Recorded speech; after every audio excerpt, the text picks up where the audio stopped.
Mr. Governor, Ministers, Commander-in-Chief of the Pakistan Air Force, Pakistan Army, members of the National and the Provincial Assembly, Excellencies, I am delighted to welcome you to Larkana. I am happy that we've had this opportunity of meeting you here.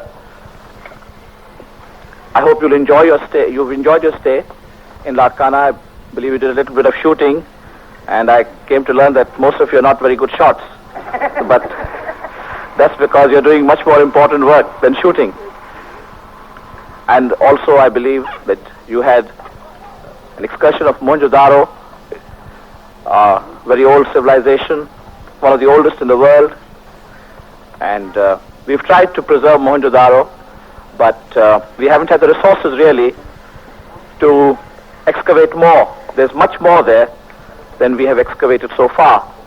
But due to the waterlogging and salinity problem and lack of funds, we haven't been able to do as much as we wanted to. It's not only the most ancient, one of the most ancient civilizations, but you'll see from its structure, from the way they had drainage in those days and other things, that when as a young boy I used to go to mohenjo daro, I was fascinated by it. And my love and attachment for architecture began from my first glimpses of mohenjo daro. And I hope that in the future, when we have the resources and the money, we'll be able to pay a little more attention, not only to mohenjo daro, but to Harappa. It's also a very old civilization, and other archaeological sites in our country. In the first place, I want to thank the international community for having supported Pakistan's position in the General Assembly. The General Assembly is the voice of the world. And in the General Assembly, we can never forget that 105 countries supported Pakistan, but not really Pakistan, supported a basic, immutable principle of international law. And for that, I thought I must personally meet you and thank the world community. In a few days, in a day or two, I'm proceeding abroad to a few friendly countries. This is also necessary because of the crisis we face. Many of our problems cannot be resolved by my remaining only in Pakistan. If all our problems could be resolved by my staying here, I would not leave, because I cannot afford to leave these days. But I know that most of our problems have become so intertwined with the approach of the world towards the subcontinent that it's necessary for me to go out and thank friendly countries for the support they've given us, and also to try and explain to them our point of view. So the questions of the subcontinent, that is relations between East and West Pakistan, relations between us and India, all are related also to the outside world. And the outside world must now also not only understand us, but fulfill its moral responsibility for peace in the subcontinent. I can assure you that we are determined to make strenuous efforts to arrive at a just and a fair peace in the subcontinent. All I say is, please give us a little bit of time. And I think that in the present circumstances, the time I ask for is not unreasonable. Half of my country is under foreign occupation.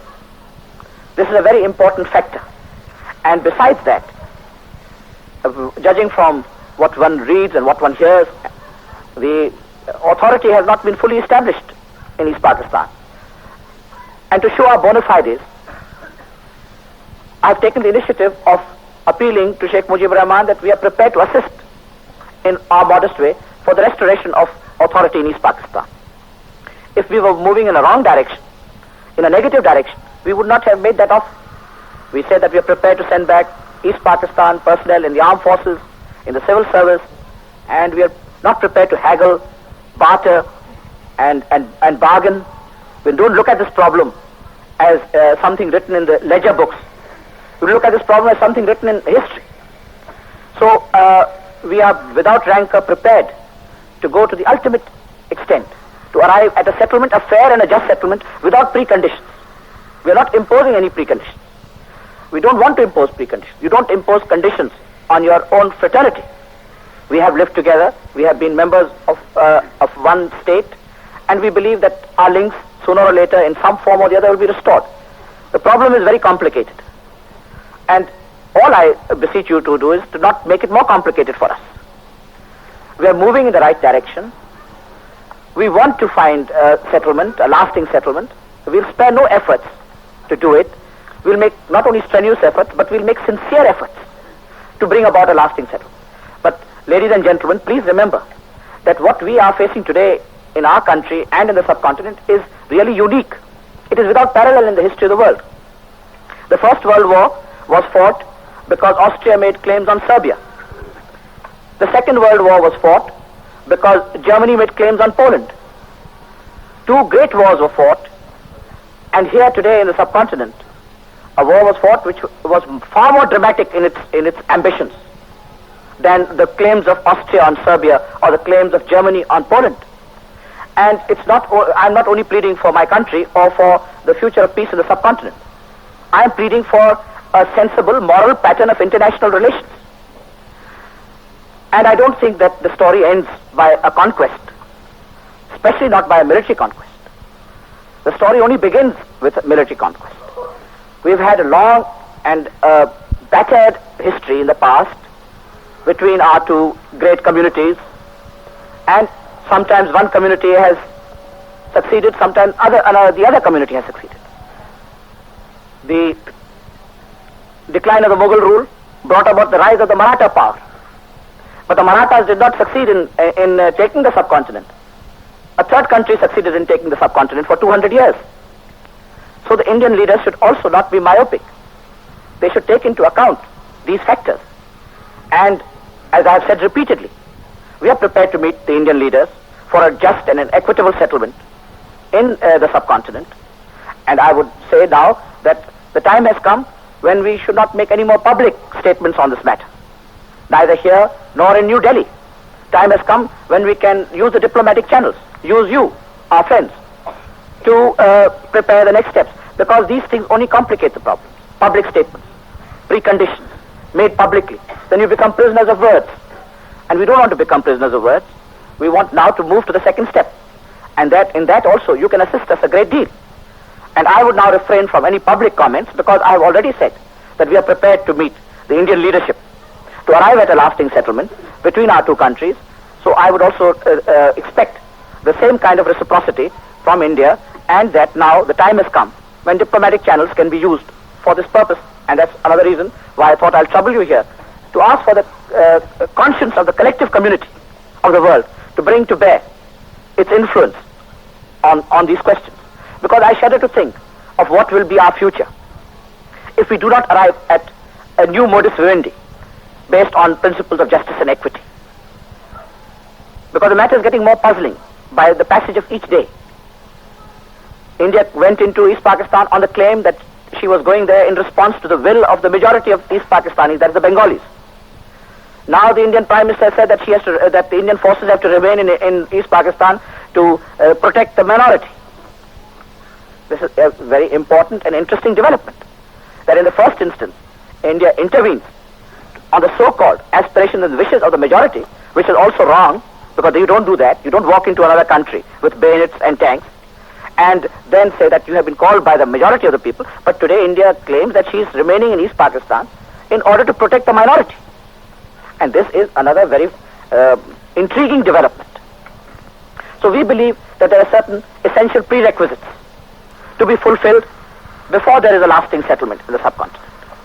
We don't want to threaten the world. We are not in a position to threaten the world. And I admit it quite clearly that we have suffered a humiliation beyond endurance. And we want to put it right. Our people are noble enough, brave enough, great enough to put it right. I'm telling the people of Pakistan the truth. People of Pakistan must know the truth, because they are a heroic people and they will vindicate national honor. But the situation today is that we have suffered a very great setback, and setback is an understatement. So from the world I expect an understanding. We are rebuilding ourselves. We will make a new Pakistan, a prosperous and a bright Pakistan for the people of this country. And you must understand us. And it is with this effort that I am leaving for a few friendly countries to mobilize support. Mobilize support for our cause, because it is a cause of morality and justice. Mobilize support for our needs and requirements. Mobilize support for our prisoners of wars, which are held in bondage.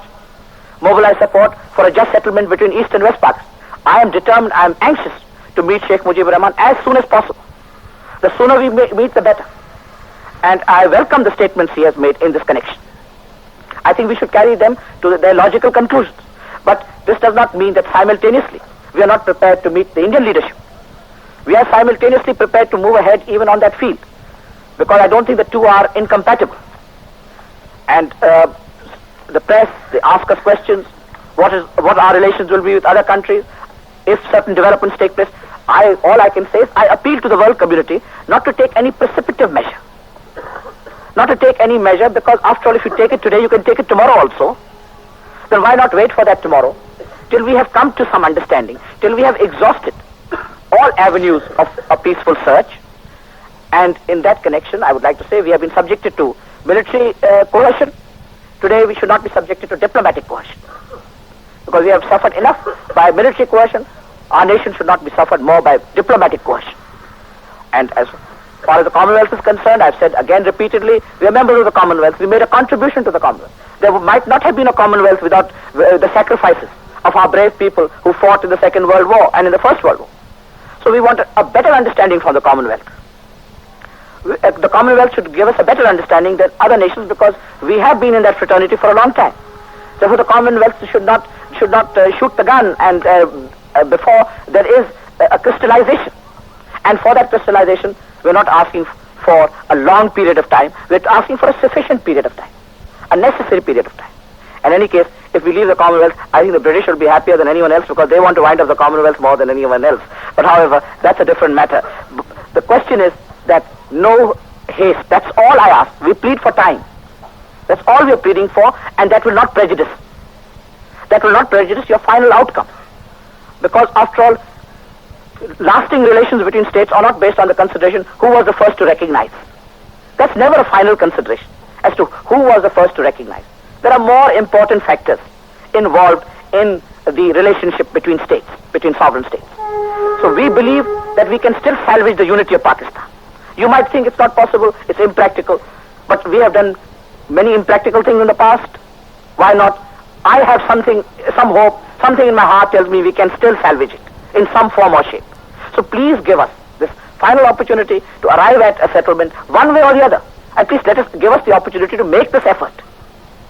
And if we don't succeed, then you can turn around and say, well, we gave you the opportunity, but you did not succeed. Now, I don't think that's an unfair request that I am putting to the world community.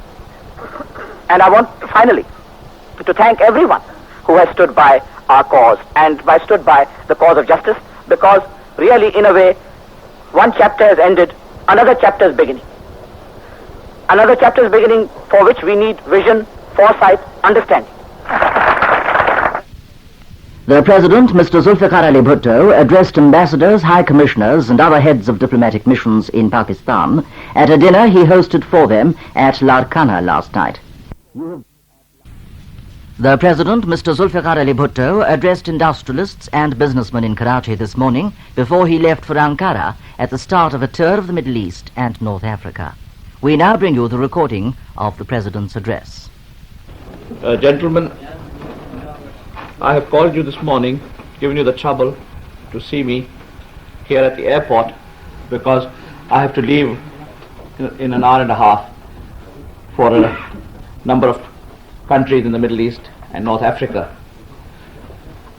This visit is necessary, as you know, because our problems have become so complicated that foreign affairs and internal affairs have unfortunately become intertwined, and it takes some time to untwine them.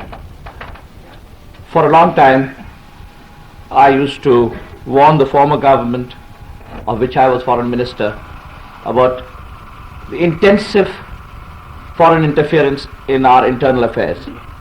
In the world of today, there's always foreign interest, and in underdeveloped countries there is foreign interference as well, but countries try to limit that interference. In our country, unfortunately, we never tried to limit foreign interference. On occasions, we encouraged it, with the result that today we find ourselves in such a position that even on some of the elementary matters on which otherwise we could have acted on our own, consultation, cooperation has become more than was or ought to have been necessary. We have a number of important problems: our East-West relations, our relations with India, and all these problems cannot be really approached in isolation, nor can we find permanent solutions to them in isolation. So, although it's imperative for me to be at home, but by going abroad, I am going with the purpose of the problems that concern us domestically, concern us at home. We have to mobilize public opinion, we have to mobilize world opinion, we have to get international support and understanding. We have the question of our prisoners of war who are away from us. They won't be in Pakistan on Eid. So when my countrymen who have suffered and sacrificed for Pakistan's integrity, when they are in a foreign land standing behind barbed wires, I don't see why I also should not be working. Of course I would observe Eid, but I can't celebrate it. I'm too pained and humiliated and insulted to celebrate it. And I won't celebrate it till national honor is vindicated. So the point is that I have to take into account my country's national honor, my country's national prestige, our country's national, your country's national. It's all of our country. And I won't be able to do anything alone. I can't do anything alone. A man can destroy a country, but one man can't build a country. I need the cooperation of everyone, and I'm coming to that in a few minutes' time. So this visit is with a national purpose, with a national objective. I'm sorry I have to go at this time, but as I said, for me there is no celebration involved these days till we wipe out the stigma. And in this connection I had invited some of the diplomats to Larkana, and I had talked to them candidly, and I had spoken to them. I said, please give us some time. All we are asking for is some time to resolve our problems. These problems, they go right down to the heart. They are gut issues for us. It's a question of our national unity. It's a question of the dismemberment of our country. It's a great pang for us. The wounds are very deep, and we need some time.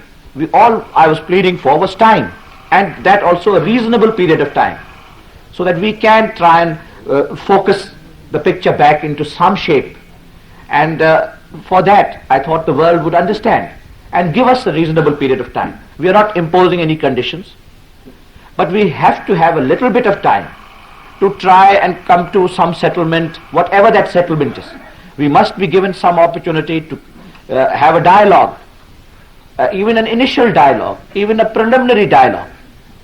And that dialogue cannot take place while foreign forces are on the soil of Pakistan. But I went a little further, and I said in Larkana that I would even perhaps be flexible on that. If the leaders of East Pakistan want Indian troops to remain on East Pakistan soil, and they want them for some reason, then we can also consider what further steps we can take even in the light of that. Because a very unusual situation occurs today, and it's a very important thing, and the world must take note of it. That in the first place, India invaded East Pakistan by military force on the pretext that she was going there because the majority of the people wanted her to take that step. Now her Prime Minister has said that Indian forces must remain there to protect the minority of Biharis. So these are very ominous signs. And is the international community to close its eyes to these developments? And I know this subject pretty well. I don't have to be lectured and tutored on it, but I welcome anyone's suggestions. But because we are treading very delicate ground, I made an appeal some time ago to our great experts on politics and foreign affairs that please do not try to avoid a discussion on foreign policy for some time. That is made in good faith, because it's a crisis of the greatest magnitude in which all factors and forces are at play. And there are so many other issues you can talk about. There are so many other matters. The press is free now.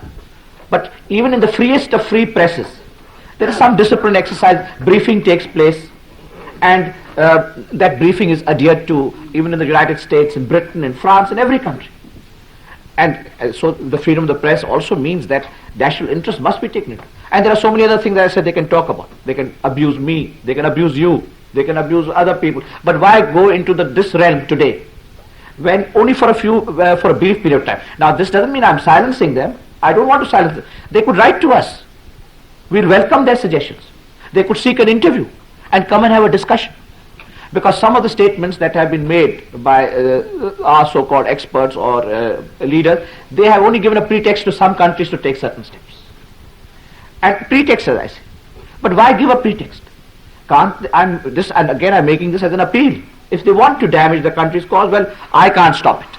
As I said, I can't be the custodian. I don't want to be the custodian. I can't be the prefect. I don't want to be the prefect. As I said, it's impossible for one man to make a country, so it's possible for one man to destroy it. But they are unnecessarily complicating a very complicated problem as it is. Now, in the light of this background, I see today that we were not given this small opportunity. I don't like to do it. We have accepted certain principles. We must proceed on the basis of principles. Principles are inviolable, but those principles we have to adhere to. We were not given this short period of time, very short and limited period of time that we seek. In spite of our appeals, in spite of the fact that India has tergiversated, dangerously tergiversated from a position to say that she has gone there on the will of the majority, now to say that she is going there to remain because she has to protect the minority. In that case, no country in the world can be free at all. The gates of armed intervention have opened all over the world, because a minority anywhere can get up and say we need support from a neighboring country or from some other country. So the question is, the world should take cognizance, give us that reasonable period of time, and we mean what we say. So unfortunately, in view of this, I don't like it. I have great respect for the country that has yesterday recognized the East Pakistan situation according to its own light. I respect them, I respect their leadership, but principles are inviolable.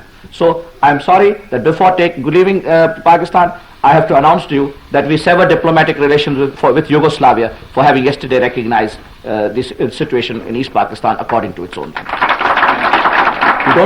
Again I repeat, we don't like it, but we are pleading for a short and reasonable period of time. And if with Indian occupation in East Pakistan and the interpretation that India is giving to that occupation, if still there are certain countries who want to rush to it, what is the rush? After all this, if it has become a permanent reality, a matter of a few weeks or so, whatever the period is, will not make any difference. That permanent reality will still be there. So why is it fleeting away? Or do they don't want it to change? They want this temporary reality or whatever it is to become permanent by preempting it in this fashion. So we have suffered enough. We have suffered from military force. Now we have diplomatic coercion is being applied to us. This is nothing short of diplomatic coercion. So in the light of this, I'll announce. Now I come more closely to the problem that I have not come here to threaten you. I have not come here to browbeat you. I have come here to ask you, to appeal to you, and you take my word for what I say.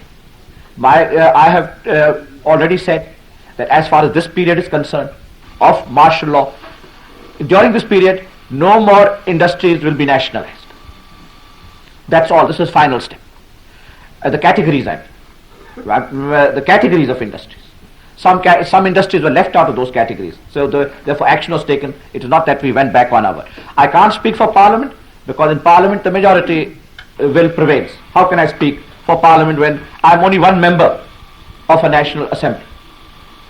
But as in the present situation, I can say that we don't intend to nationalize industries beyond what we have done in the categories. If there are 1 or 2 left out of that category, then they'll have to fall within the category. That is one assurance. Second assurance is, believe me, I want you to play a positive role in the development of Pakistan. I am not an illiterate person. I know your importance. I know your need. And I want you to fulfill that role and that importance. You think I am your enemy? I am not your enemy. Your friend was your enemy. Your friend was your enemy, and that is the regime of Ayub Khan was your enemy. Because at that time, industrialization went without any rational framework. It was free for all. It was just go on and do what you like, take it in any form or shape, without a social content, without an economic content, without a egalitarian content. It simply can't happen in the 20th century. Pakistan can't be an exception in the 20th century to the wind of change, to the requirements of modern times, to the social upheavals, to the expectations of the people. And we cannot work in isolation.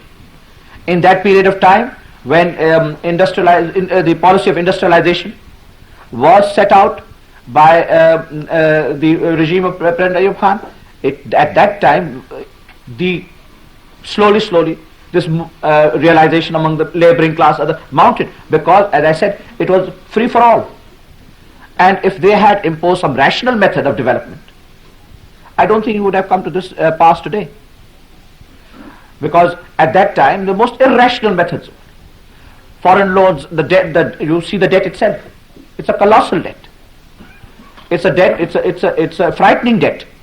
Now, the object was that industrial production will go up and we'll be able to pay the foreign debt from industrial development. That objective has not been fulfilled, because you know that even the raw materials that are not available on that also, there was no unrestricted participation. A country that has been free for 24 years is getting foreign exchange for commodity aid, for perishable items, and we are getting we have to pay in foreign exchange a colossal amount. And now this is the position. So don't blame me for it.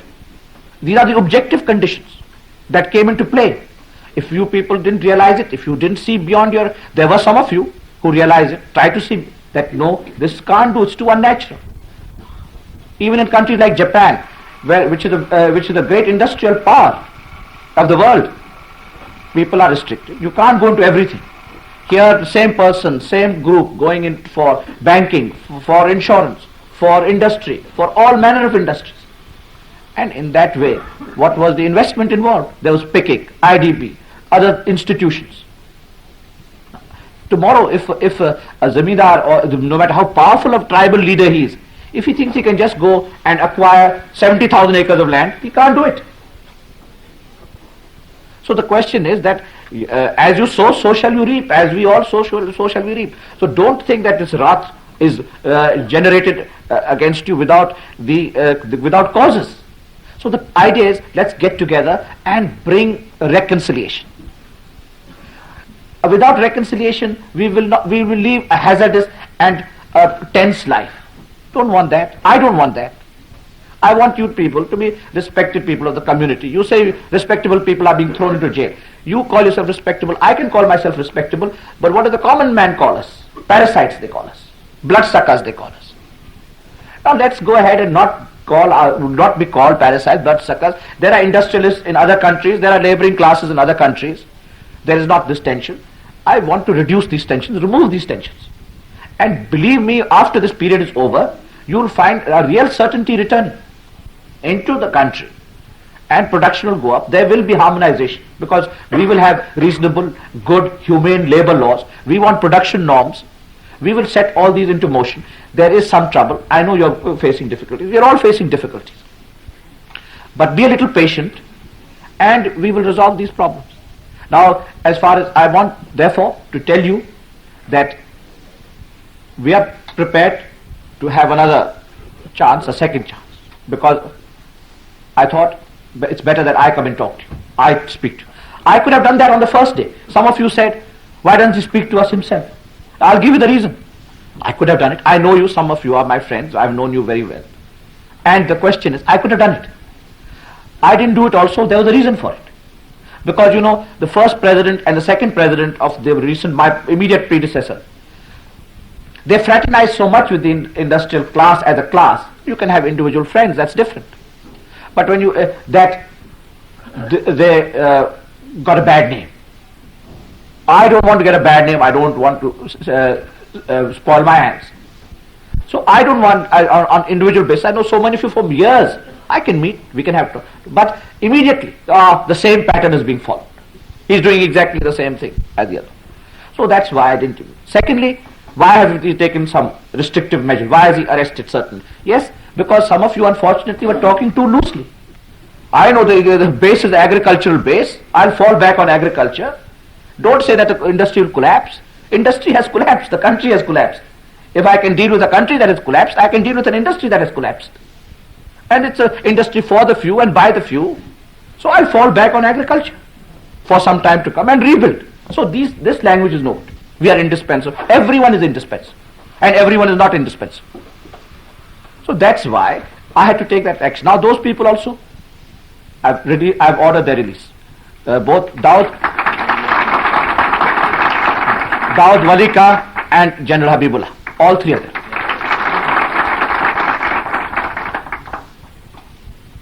The other two are not businessmen.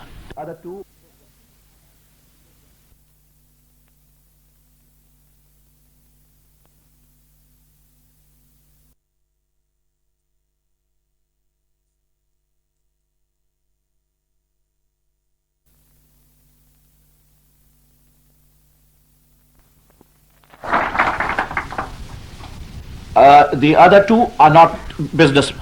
Other two, who are USAID and Mr. Durrani, they were service people. And they were disciplined by also service laws. There were the service laws as well as laws applicable to a citizen. So they violated two laws. Investigations are going on. Much will come to light. It's not that it's capricious or arbitrary. It is not capricious. No capricious or arbitrary action will be taken. No action will be taken on the basis of whims or on the basis of likes and dislikes. So now the question is, please respond.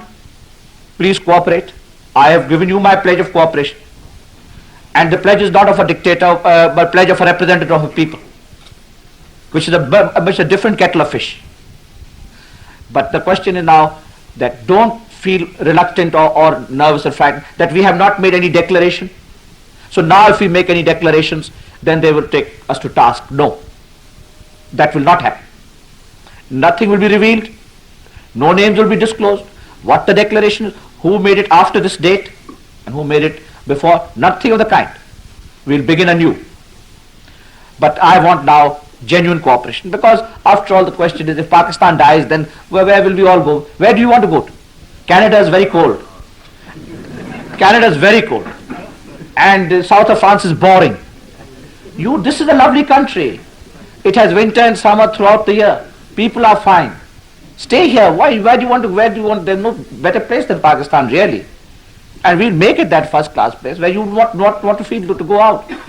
I have not stopped education of your children. I want those who want to have, because our education standards are low, I want to bring about improvement.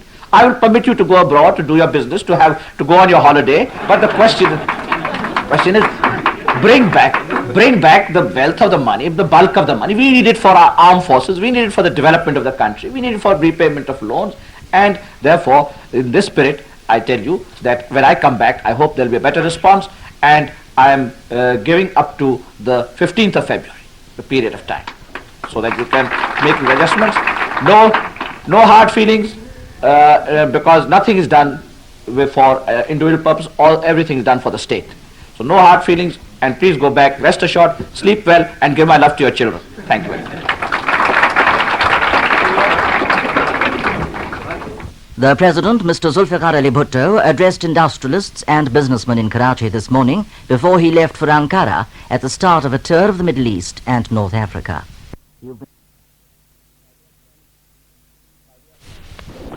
My dear friends, I'm happy to be here this morning to meet you. I've heard with intent attention the speech of Mr. Ahmed Hassan. I've taken careful note of it, and I would like to tell you that I have every intention of maintaining a dialogue between us. It's essential that we do this.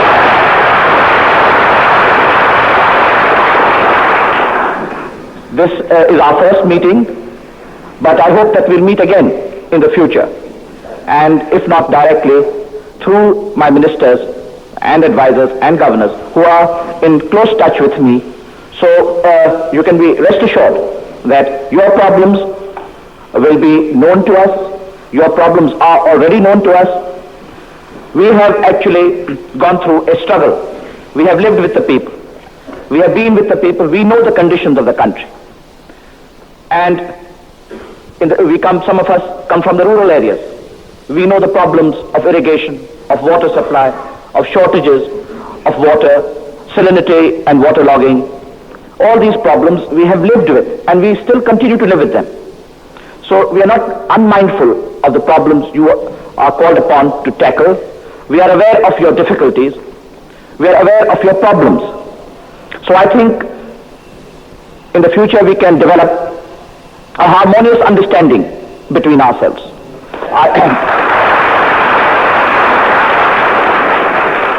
I want to achieve this understanding not only with engineers, but all talented persons, all creative persons, all persons with initiative and imagination, all persons dedicated to strengthening of Pakistan and of creating the new and great Pakistan which our people yearn for and for which our people sacrificed before partition and soon after partition. So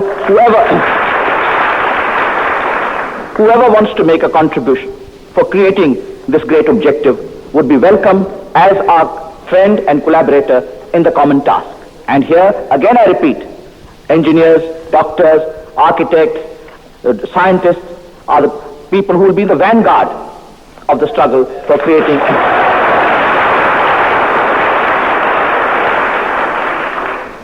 the Pakistan for which our people fought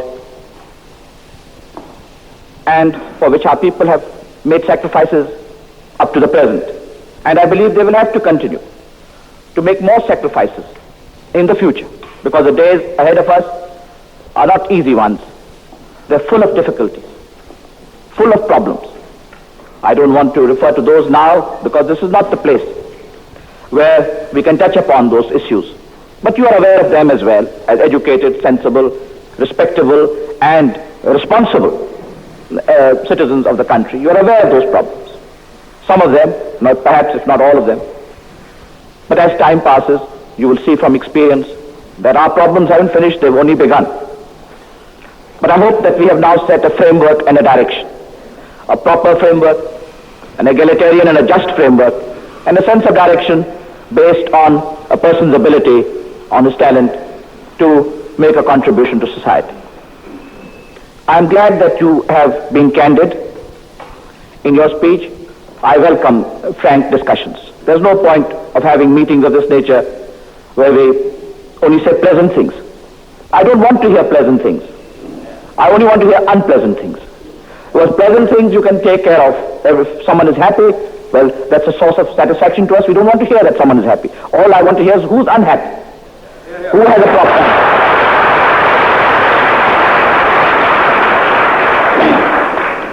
So I'm glad you have been frank.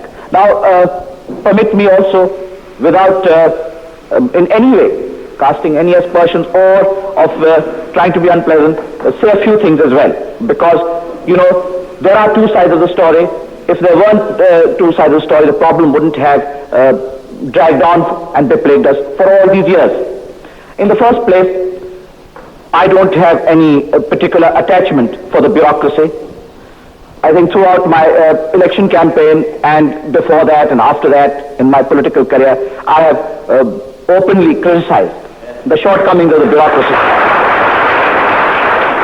I have criticized the mentality of the bureaucracy. On taking over this office, among the first directives I have issued was to tell the bureaucracy to change its outlook, to go to the people, to get integrated with the people, not to sit in their offices and get buried by files alone, not to get attached to the secretariat, because from the secretariat's window they will not be able to see the heart of the people, but to go to the people, be with them, stay with them, see their problems. These things happen in other countries. They happen in other independent countries. But we have still the colonial legacy. Unfortunately, what we have lost are the good things. What we have retained are the bad things. The standard of the bureaucracy of the British was a very high standard. The British bureaucracy attained very high standards, as you all know. And they, in those old days, in the pioneer days, went into remote and far-flung areas, did research on in the deserts of Tharparkar, where even today I think it's difficult for people to go, and went into the mountains, into far-flung areas, and they did research. They wrote treatises, papers, which are very valuable even to this day. And but those standards we have lost. in the condemnation of the British colonial system, we have quietly thrown away the virtues and retained its defects. So that's why the other day when I was addressing the students in Lahore, I said, your grievance shouldn't be against the British language or the English language, it's an international language. Your grievances should be against the colonial mentality. Well, we retain the colonial system, we retain the colonial norms, we retain the colonial pattern, and then superficially we only blame everything on the past.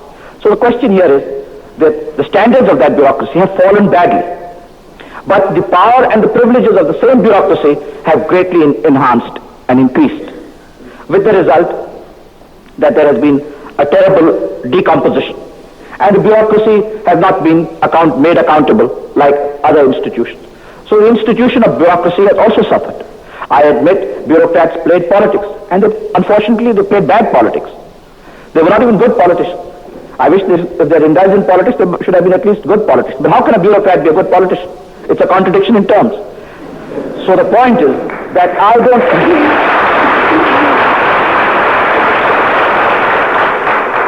don't hold any brief for the bureaucrat, but at the same time, I must admit objectively that with a changed mentality and outlook, and I hope he changes his mentality and outlook, otherwise he will not like it. So with a changed mentality and outlook, with accountability, with being answerable both to the people and to the government, the bureaucrat, so I don't hold any brief for the bureaucrat, but at the same time with his changed mentality and with his changed outlook, being answerable both to the people and to the government. And I suppose we all have learned from this bitter experience of the recent past, and if we haven't, it will be a sad day for the country. So I hope, like you and us, they also have learnt a lesson, that their power, if it's outside their sphere of genuine responsibility, is not ultimately even in their interest. Because the bureaucracy had limited its responsibilities within its charter, neither the institution of bureaucracy would have suffered, nor would the country have suffered. But they flung themselves outside the charter and got into politics, involved in politics, and then they got involved in many other vices, but now we're trying to control that aspect of the problem. But I can't answer here in a minute the problem that has gone on for years, not only here but throughout the world, about the role of the generalist and the role of the specialist. I'm quite prepared for a debate on this matter, but a constructive debate. I'm quite prepared to set up a committee to go into the question of WAPDA's problems. WAPDA has got many problems. You must remember that I was Minister for Natural Resources, and I was intimately connected with the problems of WAPDA, with the problems of natural resources, water, and these questions are not new to me. So the problem is that we can't do anything immediately. All problems cannot be resolved in a day. The future of WAPDA is not in my hands, because I tell you frankly that this problem of WAPDA is associated with the sensitive question of provincial autonomy. And I am not touching on such issues at all. I am touching on issues of bread and butter, which are not questions of provincial autonomy. Welfare of the people, the masses, the agriculturalists, that is not repugnant to provincial autonomy. If a child is educated, if a person gets employment, if his wages are increased or stabilized, if prices are stabilized, these issues don't affect the sensitive problem of provincial autonomy. But WAPDA certainly affects the sensitive problem of provincial autonomy, and that problem will be determined by the National Assembly, whether WAPDA should remain or what should be done to WAPDA in the future. So WAPDA's fate is in the balance, and the Assembly will determine it. And those who think the Assembly is not going to come into being, you will already have seen signs that we are moving towards this direction of getting the Assembly into session. We would like to see the Assembly into session. We'd like to see the participation of the people, representative of the people. I'd be happier on that floor of the Assembly than anywhere else. So the question is, we have to settle some preliminaries, some basic prerequisites before that is done. And as I said yesterday, when I say the Assembly will meet this year, it does not mean that the Assembly will meet on the 31st of December. It does not mean that the Assembly will meet on the 1st of December. It does not mean the Assembly will meet on the 15th of November. Now don't ask me anymore, because then you'll know the date and I can't give the date right now. But in any case, it will meet before the year is out, much before the year is out. So be patient and have confidence in this matter. And I want a settlement for all times. I don't want any more of these ad hoc arrangements. I want Pakistan to be firm and secure, and firm and secure foundations.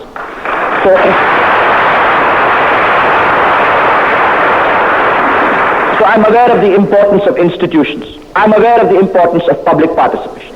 I said yesterday that I'll be the happiest man in Pakistan when democracy is restored. Why should I be the happiest man in Pakistan when democracy is restored? The answer is very simple.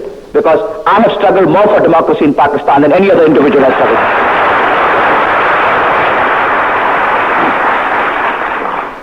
So have no fears on that score, and have no fears on other scores. Have no fear on any score, because all we want to do is to do justice to everyone. And in this connection, well, as I say, the future of Abda itself is in the balance.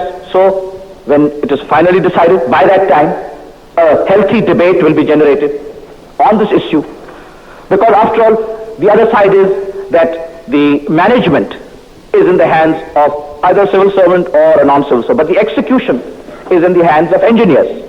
And that's why I think the chairman, the finance member are two who are non-engineers, but member of power, member of water, they're engineers. And in that event, this debate can be continued, because after all, the question of specialists and generalists affects not only your field, it affects other fields. And if we set a principle here, we might have to apply it in other fields. Now we have seen how disastrous it was for a general to be in charge of the war in the last war. He was supreme commander, commander-in-chief, and he couldn't give even clear orders as to what should happen.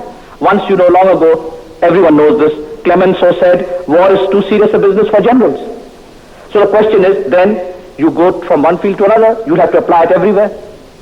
And we have seen in other countries also, where technocrats have been brought into cabinets and made ministers. In certain places, that experiment has failed. In others, it has succeeded. And so it's not a simple problem. We want a happy blending of the problem. We want a proper solution according to Pakistan's mentality, requirements, and environment. In that, I have an open mind, a completely open mind. Because as I said, I am not holding brief for one party or the other. But my plea to you is that for engineers at least, and other educated people, there is a method of ventilation of grievances. As it is, you have mentioned in your welcome address that the nation is facing the severest crisis. You all applauded and agreed, that means, that the nation is facing the severest crisis. Then in that event, if you as educated people, responsible people, creative people, can't wait for a day, and if you can't wait for a day, then shouldn't you also, as responsible people, not go into the practice of gheraos and jalaos? Because I can understand to some extent labor because labor has been sat upon badly. So I wanted, as a matter of deliberate policy, I allowed labor to ventilate its grievances. But then also a time comes when you have to, in a sensible, humane manner, bring that under the control, because the state is a controlled organism.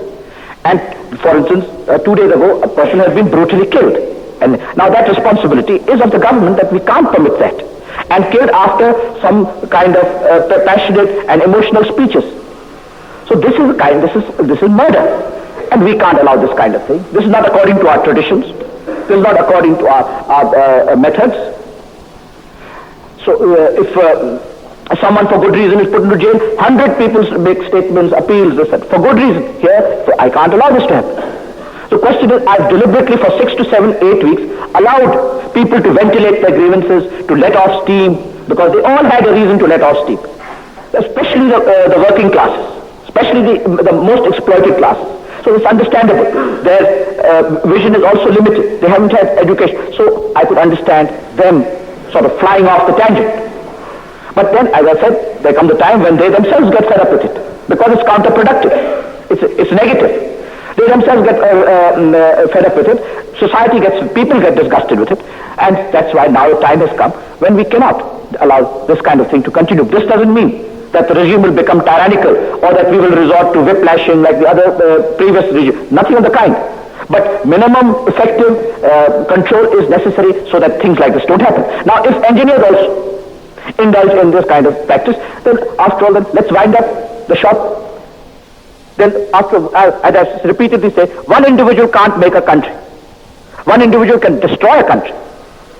But one individual can't make a country. Now, if we are going to all go to the streets, if we're all going to get indisciplined, if we're all going to have the method of the street to bring about our redress of our grievances, then let us have the tamasha. Let's all go to the ball. Because that's not a method. And especially for engineers and for people like you. And remember, I'm not changing my views now that I'm in the office of president. Never in my speeches, even when I was in opposition and when I was struggling, did I say gheraos and jalaos should be a practice. You open you read any of my speeches. The question is this, that I didn't believe in this method in the past also. No sensible person can believe in this method. Even it was deprecated when in China they had a cultural revolution. When the British legation was burnt, it infuriated the Chinese leaders, Mao Zedong and Zhou Enlai and others. They told me that themselves now. And they said that some people went out of hand, and they couldn't allow people to go out of hand. So the question is that if in that great country, with all its resources and its infrastructure, this cannot be permitted, how can Pakistan, with the foreign debt you're talking about, with the crisis of production, with a crisis in every sphere of life, allow this kind of activity? And the point is, I'm not threatening, I'm pleading. But I also know how to run an administration. I'm not new to this art. I understand it perfectly well. So don't think that we cannot control these matters, or no matter how serious the threat or the crisis is. As it is, you've told me, I'm thankful to you that there are 2,000 unemployed engineers. I'll employ them and throw out 2,000 if you resort to the streets like that. So the question is, this method won't do. Justice and fairness, of course. Respect for you, of course. But you also must. The other day some people came to Pindi, there's a crisis in Wapda. I must immediately hear the engineers. No, that was not the method. There are ministers, there are others, and if they want to see me, don't threaten me that there's a crisis in Wapda. Say we want to discuss Wapda's problems. We'll discuss Wapda's problems. So these problems are not discussed merely because you threaten me with the word crisis. I'm a man of crisis. So crisis is normality to me.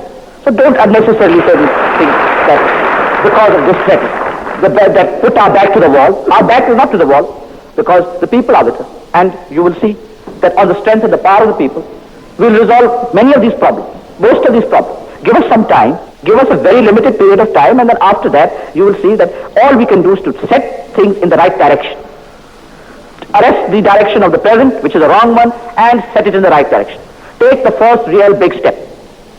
And others will come through a process of evolution, revolution, explosion, whatever the future has in store for the subcontinent and for Asia. So now, with these words, I hope that you'll go back a little more satisfied, and I'll go back much happier that we are going to understand one another, we are going to cooperate with each other, and I don't want to go into some of the issues you have raised here. Your problems are known to me, you people are known to me as persons, as individuals. But I tell you again, I have the greatest respect for you. I know that you have to build this country. You have to do the creative work. The second 5-year plan, 61% of the work was supposed to be done by the engineers.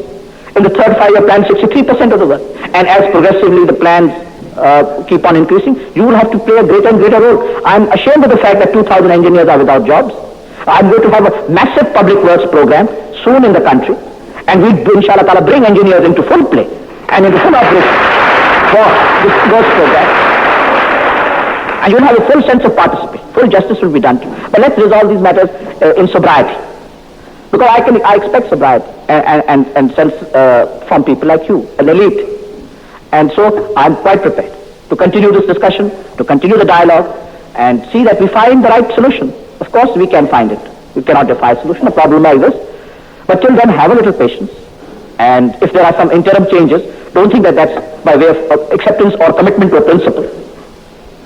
That might be only because there's need for some interim changes, not that we are accepting a certain principle or continuing a certain principle. So I think with these few words, I'd like to take a leave. If you have not liked certain things, I'm sorry for them, but I think it's better that we speak frankly, as you said yourself. And I wish you all success. I wish you happiness. I want you to feel satisfied and content, because if you're satisfied and content, then we can build a real Pakistan, an aesthetic Pakistan. You have not only to be creative, but you have to make an aesthetic Pakistan without waste. not the kind of bridges we are building with the railings, ugly bridges. Please build beautiful things. Build beautifully. Why must we have these ugly structures? However, Kuratis are very grateful.